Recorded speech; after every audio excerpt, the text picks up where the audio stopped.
Hey, good morning. Let's go over today's trade plan.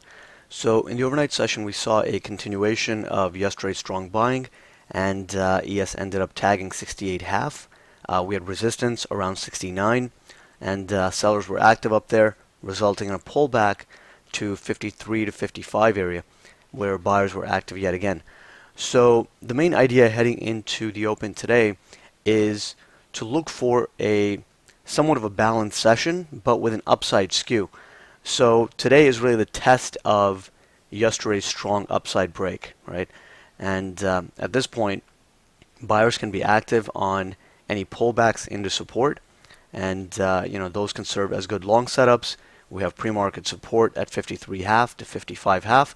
Ideally, the market holds above that zone, and we don't really get too much of a retracement because after the level of buying we saw yesterday and the strong momentum, we should not really get a deep pullback into the prior day's range.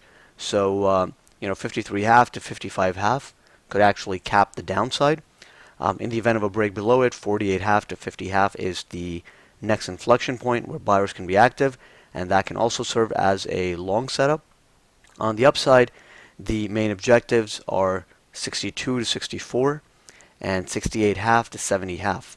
And the idea is that as the market pulls back, we can simply attract buyers and then balance at these upper prices. So what we don't want to see today is strong momentum on the downside, right?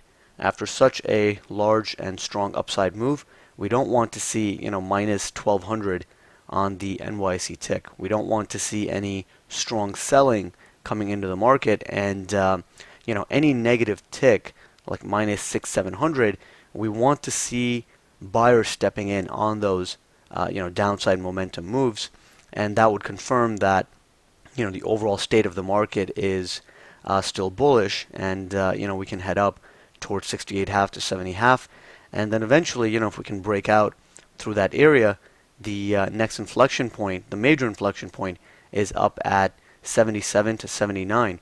So bigger picture, 77 to 79 is very much in play if we can hold above 62 to 64.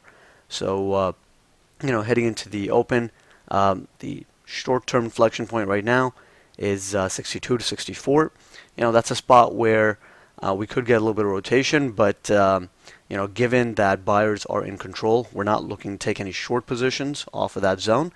It can serve as a profit target, and then the idea is that the market can resolve to the upside, tag 68.5 to 70.5. By that point, there could be some balancing and some consolidation, but then if we break through 68.5 to 70.5, we can go up to 74.5 and then 77 to 79. On the downside, 48.5 to 50.5 ideally is it.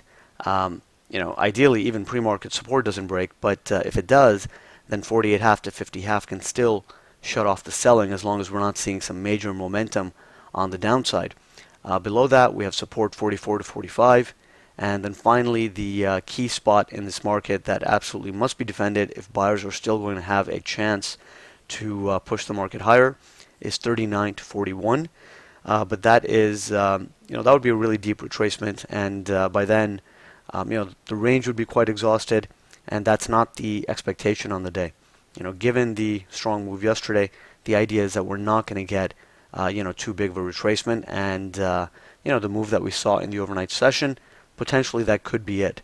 So the bias is bullish heading into the open. We don't really have any major economic catalysts on the day time frame, so I think today is just going to be about just digesting yesterday's move and a bit of a consolidation, and then we can get some resolution and continuation to the upside. So today, let's watch pre-market support, and then below that 48.5, 50.5. That'll give us a good idea on whether buyers are still very much in control. Holding above 59. 59 was the breakdown spot in the overnight session. Holding above that would just confirm that buyers are very active. 62, 64 can quite easily get taken out, and then 68.5 to 70.5 would be the next upside objective. So those are our main thoughts. Let's see how well the buy side holds up this morning, and we'll take it from there.